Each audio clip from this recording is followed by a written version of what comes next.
First, I think as a party, as FreeZim Congress, we want to thank those who came before us, from Buya Nehanda Segru Kagui, the first people who waged resistance against the settlers to reclaim our lands, to reclaim our identity and our independence. I also want to take this opportunity to thank the second leaders of the liberation struggle, Dabangini Stole, President Mugabe, Joshua Ngomo, Josiah Tomoga, and all those leaders that led to the 1980 victory. Without omitting anybody, we want to also thank General Mujuru, Comrade Dabengwa, retired General Chiwenga. Those are the people in the recent history that contributed to what we are today. But I think today what I want really to do is to be able to announce that in 1980, there was every reason for us to celebrate as we claimed independence. In 2017, many of us celebrated, but I think that celebration has come to nothing.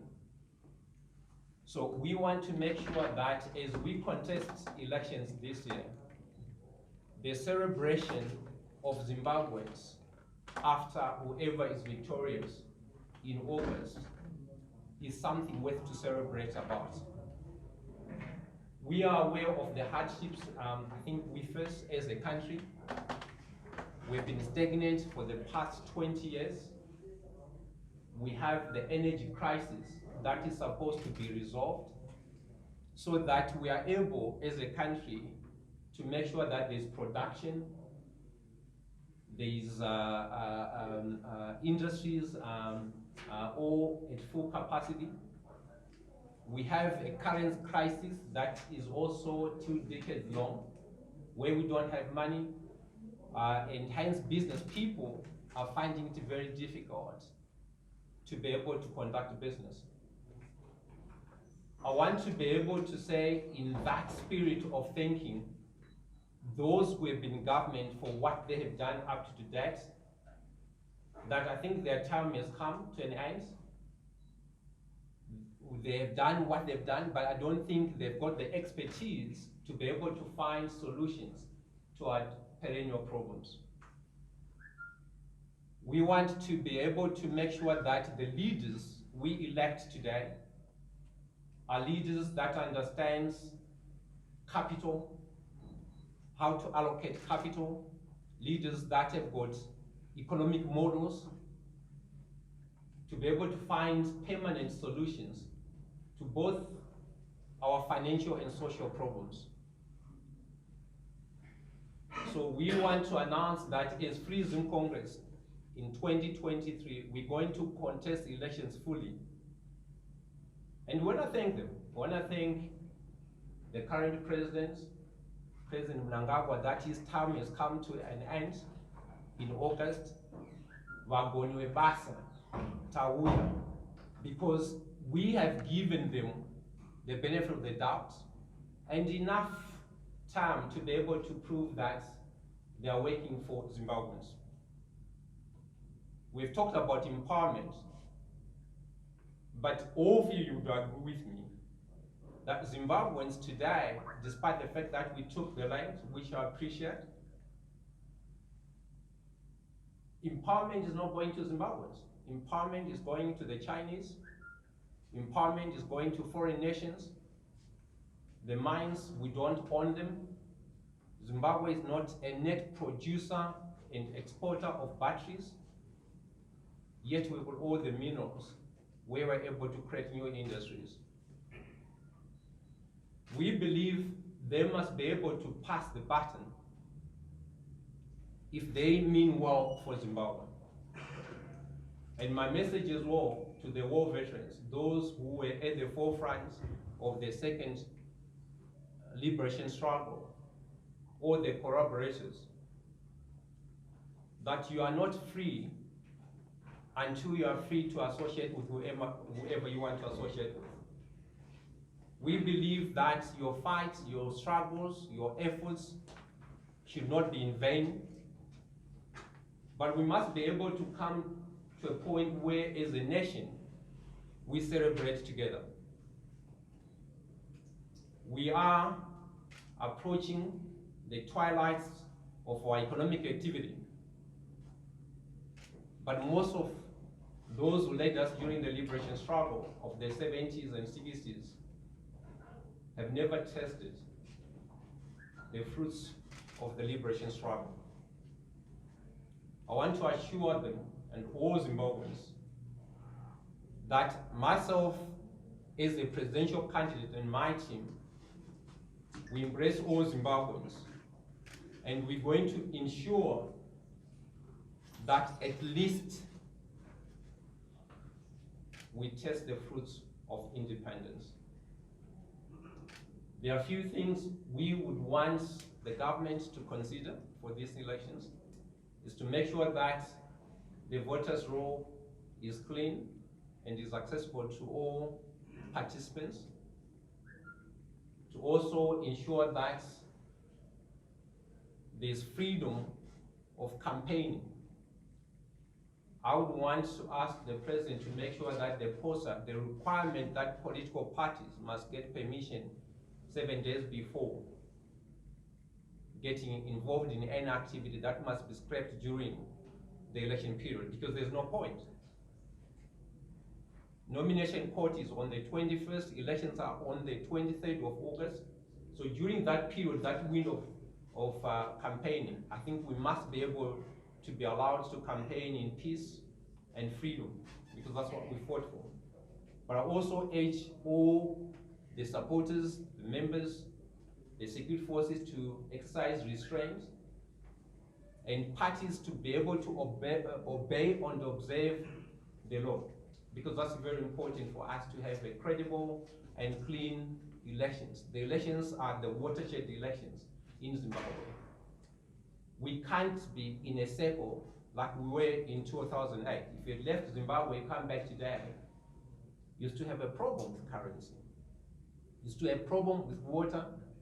You still have a problem with transportation. You still have a problem with energy. You still have a problem with currency. And this is my appeal to all Zimbabweans. Please do vote for the leaders you believe will represent the best interests of Zimbabweans. Elect people with morals. Elect people who are going to be accountable and responsible. We have seen construction of roads, but the roads are not complete. We're going to complete them. Whatever the ruling party and those who have been in government since 1980 have failed to complete, we're going to complete. That's why we are saying Basa Tawuya. We have noticed that helicopters have been bought, few things have been bought, but there's no medicines in the hospitals. Since 1980, Harare has got a population of almost 2 million people. But we only have Parenyatwa Hospital and the Harare Hospital. We need to make sure that there's enough infrastructure, public infrastructure, to save our people. We also need to understand that the quality of education, we all know, has deteriorated. What do we do with that? We need to make sure that we go back to the standards and the levels Zimbabweans are known for. Education must be totally free. Health must be totally free, because those are the basic rights for any young person, so that we have equal access to opportunities. We don't have equal access to opportunities in Zimbabwe. Those with money, they go to better hospitals outside Zimbabwe. Those with money, they've got access to food. You go to shops right now, there's no bread. So this is my call to the current president, that we thank you for what you have done. Your capacity, we know it could be limited. That's why there's no change in Zimbabwe. But we're going to look after you. We're going to look after every Zimbabwean, all those who contribute to be where we are. And we're very thankful for that. And please, let's go and campaign in peace. Let's make sure that for a change in Zimbabwe, and I believe that the future of Africa begins in our minds, and I think I want Zimbabwe to be the first step to make sure that we've got total peace on the continent. We've noticed what's happening in Sudan. We still have coups in part of northern Africa. That should not happen in a free Africa. This is 60 years after the founding of the OAU, the Organization of African Unity. But those ideals, Kwame Nkrumah, Julius Nyerere, and others stood for, 60 years later, they count for nothing. There are gains that have been recorded. But if we have gains, why do we have young people drowning in the seas trying to look for better life in Europe? Every young Zimbabwean is looking to be a healthcare assistant in the United Kingdom, is going to look for the frail, rather than us looking for academic qualifications and doing research and development. We're looking for a passport so that we can go and become helpers or nursing aides. When we see young people decreasing from queuing to look for passports, then we know there are opportunities in Zimbabwe. So in summary, I want to thank you, the media. You are the educators of the nation. Disseminate the information fairly. And I thank those who came before us for total self-determination of Zimbabwe.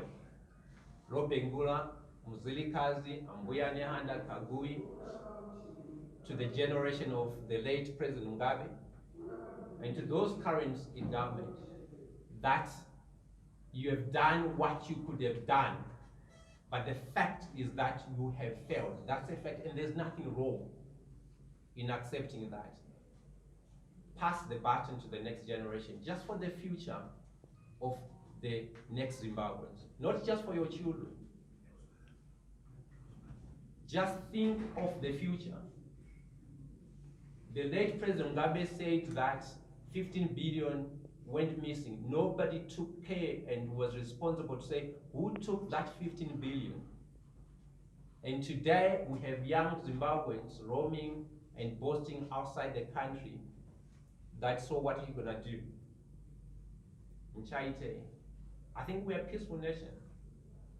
I wanna make sure that those who are at the forefront enjoy Zimbabwe. I wanna make sure that President Mnangagwa is going to enjoy a better Zimbabwe under my leadership.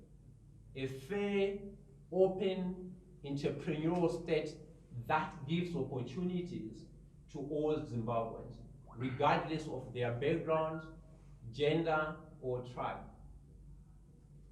We want to make sure people in Binga have got the same access to opportunities as children of those who are in power, the elite. I pray to God that we're going to find it in ourselves, that we conduct these elections in peace, and we accept the will of the people. And I wish all those candidates participating good luck. But I want to assure them that under my presidency, Zimbabwe will do better. Zimbabwe now is looking for somebody who understands capital, economics, and solutions. So I think in the country so far, there are 3 political parties or candidates that are worth it. Myself being the leading candidate, there's the current president, and there's Advocate Chamisa. Those are only leaders, I believe, basically based on the previous elections. We stand a chance. I think Advocate Chamisa is young. He's got no one to learn from, so he will learn from me after I win this year. I mean, he's young, so he's young. But you know, so there are 3 candidates. Thank you very much. So my chances, if the voters' roll is clean, you are aware that they say that they haven't even finalized, you know, making sure that it's clean. I've all been very supportive of the young people. I'm a role model for anyone who believes in education as a pathway towards self-actualization. I believe in education. I'm an author. I'll publish one book. I'll publish 2 more this year. And these are not about me. These are not autobiographies. These are educational books I believe are, contribute to the body of knowledge. I contribute greatly to sports. I've got a team in Division 1, which I hope next year to go into the Premier League. So I provide opportunities to soccer players. Sports is a profession, to athletics, netball, and certainly to education. I believe in R&D, strong research and development, because I believe that's the foundation, I think, for our socio-economic development. So my record in terms of what I've done over the years is quite clear.